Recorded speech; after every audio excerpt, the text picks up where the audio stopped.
जो लोग इस वीडियो को देखने के बाद में चैनल को सब्सक्राइब नहीं करते वो 3 दिन में गायब हो जाते हैं।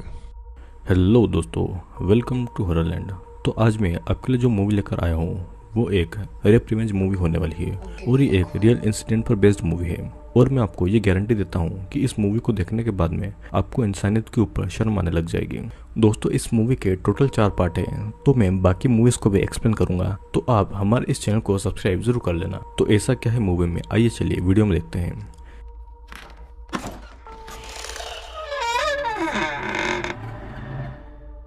इस मूवी की कहानी शुरू होती है जेनिफर नाम की एक लड़की से, जो कि अपनी कार से एक जगह पर जा रही थी। जेनिफर एक राइटर थी और वो एक बुक लिखने के लिए वहां पर आई हुई थी।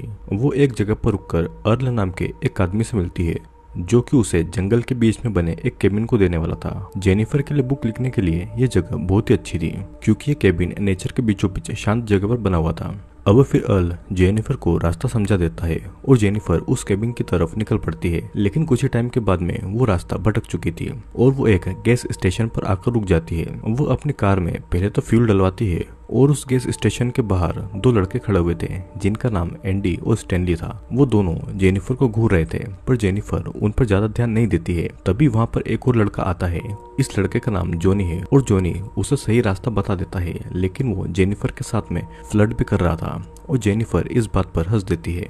और ये सुनकर जॉनी के दोस्त भी हंसने लग गए थे, जिससे कि जॉनी की इंसल्ट हो गई थी। फिर जेनिफर उसे सॉरी बोल के वहां से चली जाती है। अब कुछ देर के बाद में जेनिफर अपने केबिन पर पहुंचती है और वो केबिन बहुत सुंदर था। वो केबिन के अंदर आकर अपने सामान को रखती है और वहाँ पर वो बुक लिखना स्टार्ट कर देती है। जेनिफर वहाँ के नेचर का भी आनंद लेती है और शाम को वो अपने दोस्त से फोन पर बात कर रही थी और तभी उसे आउट हाउस में से कुछ आवाज आती है। और जब वो वहाँ पर देखने जाती है तो देखते है कि अंदर एसिड और बहुत सारे केमिकल्स के डब्बे रखे हुए थे और वहाँ से निकलकर फिर से अपने केबिन में बैठकर वाइन पीने लगती है। लेकिन तभी वाइन उसके कपड़ों पर गिर जाती है और वो अंदर जाकर अपने कपड़े निकालकर उसे धोने लगती है। लेकिन वहाँ पर कोई था जो कि केबिन के बाहर से कैमरा में जेनिफर को शूट कर रहा था और इस समय जेनिफर अपने अंडरगारमेंट्स में थी और जेनिफर को ये बात जरा भी पता नहीं थी। अब अगली सुबह जेनिफर जंगल की तरफ जॉगिंग करने जाती है और तभी उसे वहाँ पर एक सुनसान घर दिखाई देता है, जहाँ पे कुछ हथियार भी थे। और फिर थोड़ी देर घर को देखकर वो वहाँ से चली जाती है। अब अपने केबिन में वापस आकर वो देखती है कि उस केबिन के नल से खराब पानी निकल रहा है और वो टॉयलेट की तरफ जाती है तो टॉयलेट का भी वही हाल था। जेनिफर प्लम्बर को कॉल लगा और कहती है कि वो किसी को उस नल को ठीक करने के लिए भेज दे। जेनिफर जैसे ही फोन काटती है तो उस टाइम फोन टॉयलेट में गिर जाता है, जिसके बाद में वो फोन तो सुखा लेती है, लेकिन उसका फोन अब काम नहीं कर रहा था। अब थोड़ी देर के बाद में मैथ्यू नाम का एक लड़का उसके केबिन का नल ठीक करने के लिए आ जाता है।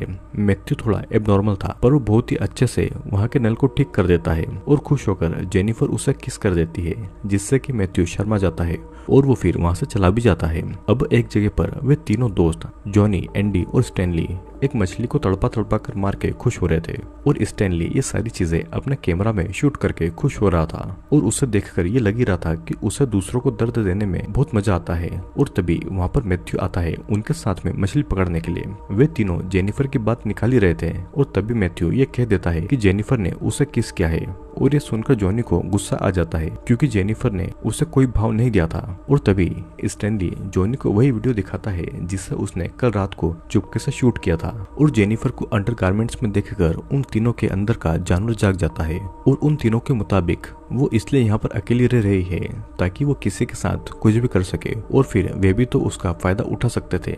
और आखिरकार जेनिफर भी यही चाहती थी, मतलब कि इन सब की इतनी ज्यादा घटिया सोच थी। अब रात के समय जेनिफर अपने राइटिंग का काम कर रही थी और उसका फोन अभी तक खराब था और थक के वो कुछ देर सोने के लिए चली जाती है। कुछ देर के बाद में वो उठकर जब घर के बाहर देखती है तो उसे ऐसा लग रहा था कि कोई बाहर है और वो आवाज लगाती है, लेकिन बाहर कोई नहीं था।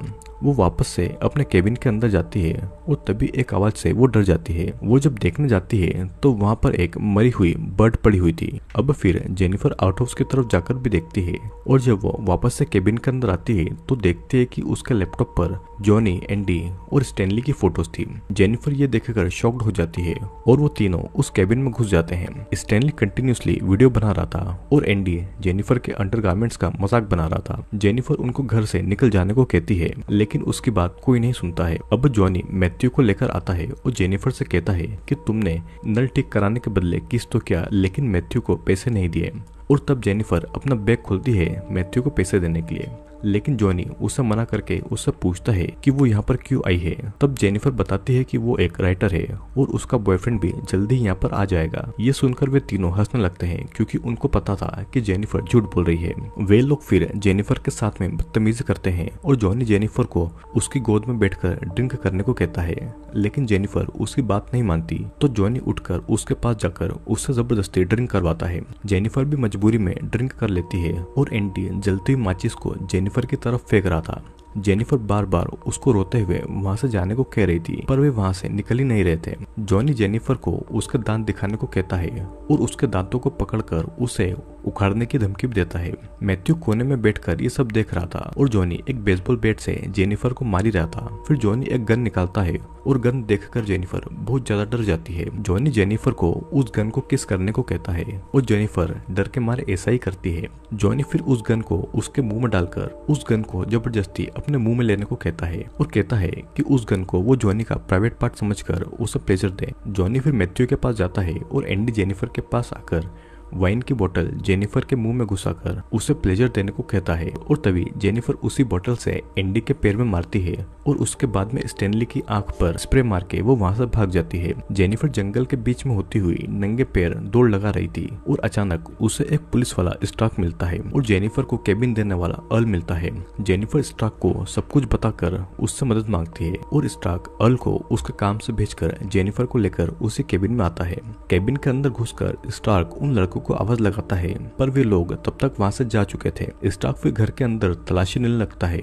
और धीरे धीरे स्टार्क जेनिफर को ही उल्टे सीधे सवाल कर रहा था कि उन लड़कों के साथ क्या तुम्हारा कोई रिलेशनशिप है और यहाँ पे वो कितने दिनों से है, वो यहाँ पर अकेली क्यों रही है और तुम्हारे पास इतने सारे सिगरेट क्यों पड़ी हुई है। लेकिन फिर भी जेनिफर अच्छे से सारा जवाब दे रही थी। फिर स्टार्क किसी को कॉल करता है और जेनिफर कह रही थी कि वो खुद विक्टिम है और उन लोगों ने वहाँ पे घुस के उसके साथ में सेक्सुअली असोल्ट किया है। लेकिन स्टार्क ये कह रहा था कि तुमने सिगरेट पी है और ड्रिंक भी किया है और तुम यहाँ पर अकेली रह रही हो और तुमने नाइट ड्रेस भी पहनी है। दरअसल स्टार्क इनडायरेक्टली ये कह रहा था कि तुमने ही उन लोगों को सेड्यूस किया होगा और यहाँ तक कि वो जेनिफर की तलाशी लेने के बहाने उसे गलत तरीके से टच भी करता है। वो जेनिफर से पूछता है कि उन लड़कों ने उसके साथ में क्या किया है और तभी अचानक से वहाँ पर जॉनी, एंडी, स्टैनली और मैथ्यू आ गए थे। स्टार्क वैसे तो पुलिस वाला ही था, पर वो भी इन लोगों के साथ में मिला हुआ था। जेनिफर सभी को देखकर बहुत ज्यादा डर जाती है और अब तो स्टार्क भी जेनिफर को सेक्सुअली हरास कर रहा था। वो अपने गन से उसकी बॉडी को हर जगह टच कर रहा था और स्टैनली सारी चीजें अपने कैमरा में शूट करने के लिए बिजी था।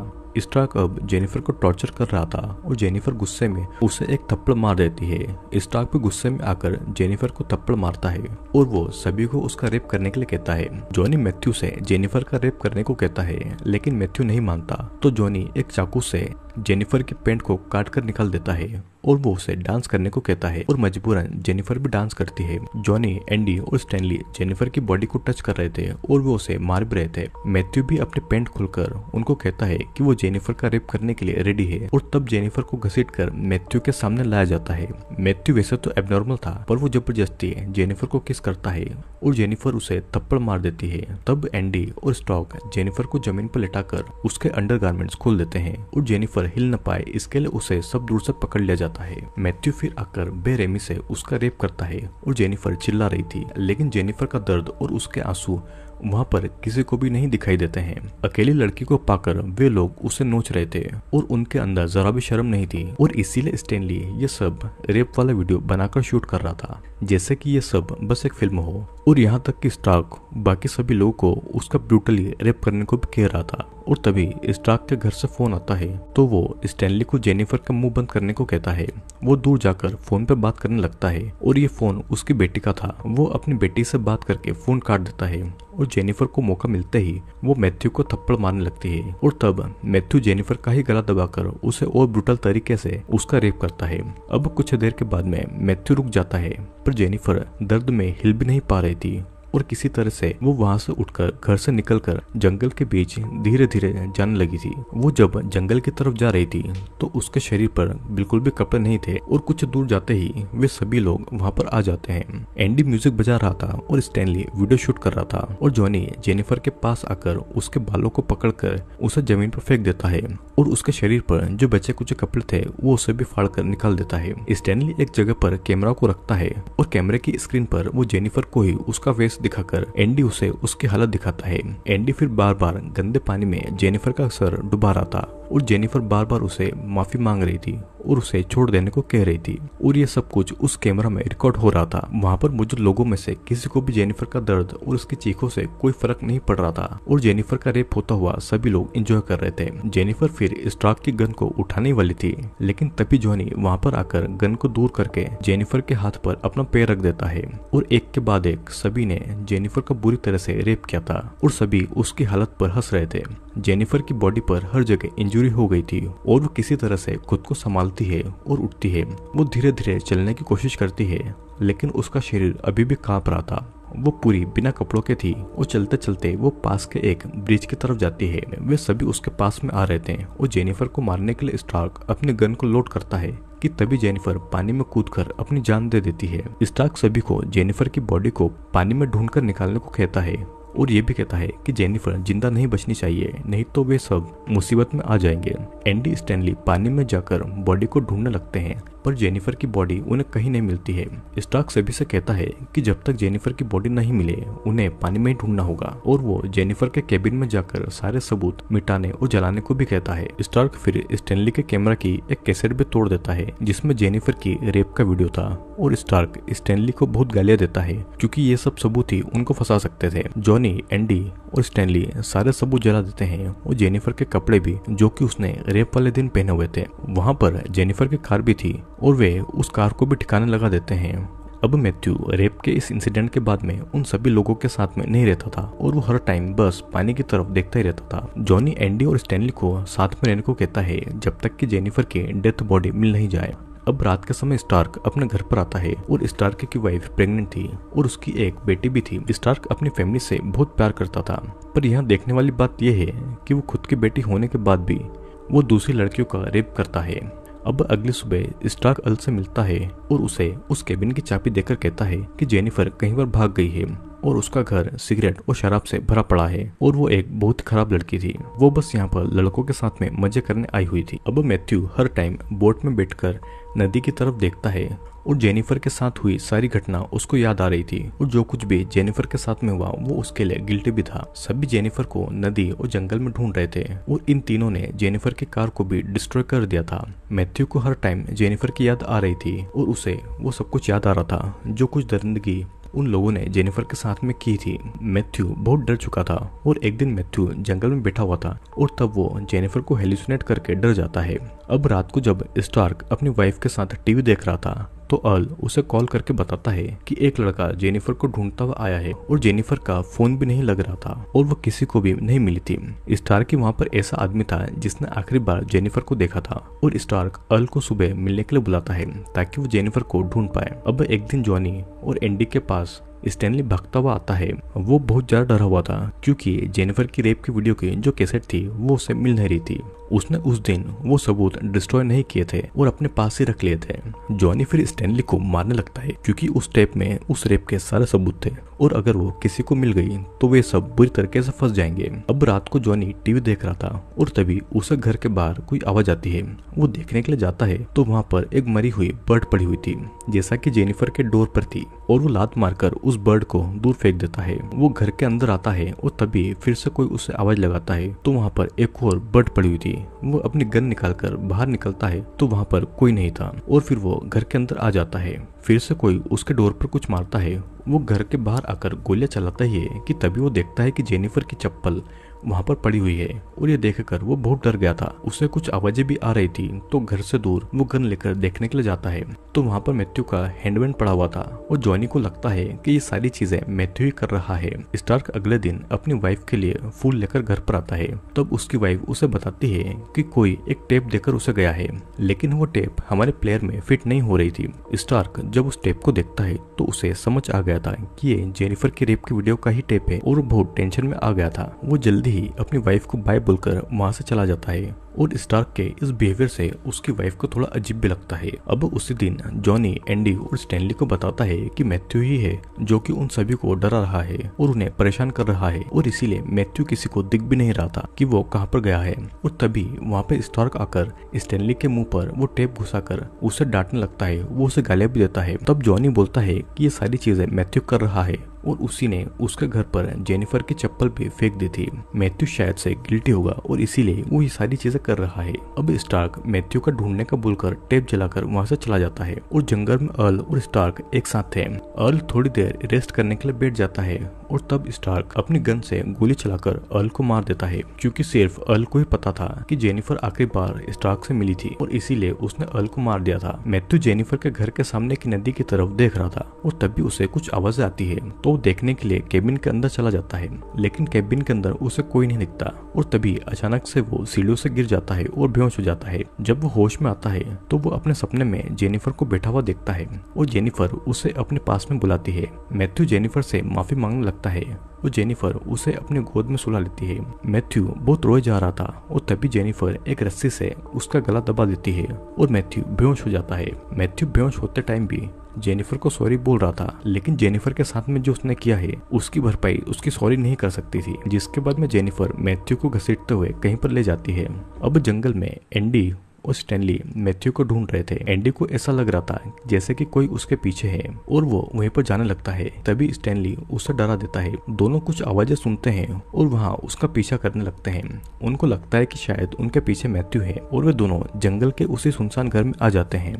एंडी मैथ्यू को ढूंढने उसके अंदर जाता है और स्टैनली घर के बाहर ही देख रहा था। अचानक से स्टैनली को जेनिफर दिखाई देती है और वो उसे एक स्माइल देती है। स्टैनली जेनिफर को पकड़ने के लिए उसके पास जाता है और तभी उसका पैर एक जानवर को पकड़ने वाले ट्रैप में फंस जाता है, जिससे कि वो दर्द के मारे चिल्ला रहा था और वो एंडी को बुला रहा था। एंडी बाहर आकर देखता है तो स्टैनली के पैर की हड्डियां निकल रही थी और उसका पैर खून से लथपथ भी था। और तभी जेनिफर पीछे से आकर एक बेसबॉल के बैट से एंडी के सर पर मारकर उसे बेहोश कर देती है और स्टैनली के सर पर मारकर उसे भी वो बेहोश कर देती है। एंडी को जब होश आता है तो वो खुद को एक बाथटब के ऊपर लकड़ी पर बंधा हुआ पाता है। तो तभी उस बाथटब में पानी भी चालू होने लगा था और वो डर के मारे स्टैनली को आवाज लगाता है। इधर जेनिफर ने स्टैनली को एक पेड़ से बांध कर रखा हुआ था और अब स्टैनली की हालत वो कैमरा में रिकॉर्ड कर रही थी। जेनिफर उसी तरह से कैमरा को स्टैनली की तरफ रखती है जिस तरह से स्टैनली ने रेप के टाइम पर उस कैमरा को रखा हुआ था। फिर जेनिफर एक मरा हुआ चूहा स्टैनली के मुंह में घुसाती है और उसे खिला देती है। स्टैनली को उल्टियां हो जाती है और फिर जेनिफर मछली पकड़ने वाले कांटों को स्टैनली की दोनों आंखों की पलकों में घुसाकर रस्सियों से खींचकर उसे पेड़ से बांध देती है ताकि स्टैनली की आंखें खुली रहें। अब फिर वो एंडी के पास आती है और एंडी को डराने लगती है। एंडी उससे माफी मांगता है, लेकिन माफी से कुछ नहीं होने वाला था क्योंकि जेनिफर को तो अपने रेप का बदला चाहिए था। वो एंडी को भी पानी में डुबाने लगती है जिस तरह से एंडी ने उसे डुबाया था। फिर वो स्टैनली के पास आती है और स्टैनली की पलकों से खून ही खून निकल रहा था। जेनिफर फिर एक मछली के मांस को उसके मुंह के चारों तरफ लगाती है और वहां से एंडी के पास आ जाती है। एंडी के पास आकर जेनिफर फिर से उसको पानी में डुबाती है और निकालने लगती है और फिर जेनिफर एक एसिड के पाउडर को उस बाथटब के पानी में मिला देती है और वहां से वो एक लकड़ी को निकाल देती है ताकि एंडी का बैलेंस बिगड़ जाए और वो एसिड के अंदर डूब जाए। एंडी खुद को संभाल नहीं पाता है और एसिड में उसका मुंह डूब जाता है। जब वो एसिड के पानी से बाहर निकलता है तो उसकी जुबान गल चुकी थी और उसका चेहरा भी जल रहा था और धीरे धीरे उसका पूरा चेहरा गल गया था। इधर मछली के मांस की बदबू सुनकर बर्ड्स वहां पर आकर स्टैनली को नोच नोच कर खा रही थी और स्टैनली ये सब खुद के ही कैमरा की स्क्रीन पर खुद को देख रहा था। वो पक्षी उसकी आंखों को भी नोच कर खा रहे थे और एंडी और स्टैनली दोनों चिल्ला चिल्ला कर मर जाते हैं। अब कुछ देर के बाद में जेनिफर वहां पर आकर एंडी की बॉडी बाथटब से निकालती है और उसका पूरा चेहरा गल गया था और बस उसका कंकाल दिखाई दे रहा था और स्टैनली को तो उन चिड़ियाओं ने नोच नोच कर खा लिया था। और एक तरीके से ये भी कहा जाता है कि उन चिड़ियाओं ने भी अपना बदला लिया जिस तरीके से वे लोग उन बर्ड्स का शिकार करते थे। अब जॉनी अपने गैस स्टेशन पर था और वहाँ पर एक हॉट लड़की को देखकर वो उससे बातें करने जाता है, पर वो लड़की और कोई नहीं जेनिफर थी और वो जॉनी को बेहोश करके अपने साथ में ले जाती है। जेनिफर ने जॉनी को बिना कपड़ों के उसी सुनसान घर में लटकाकर बांध रखा था और अभी भी जॉनी की अकड़ नहीं गई थी।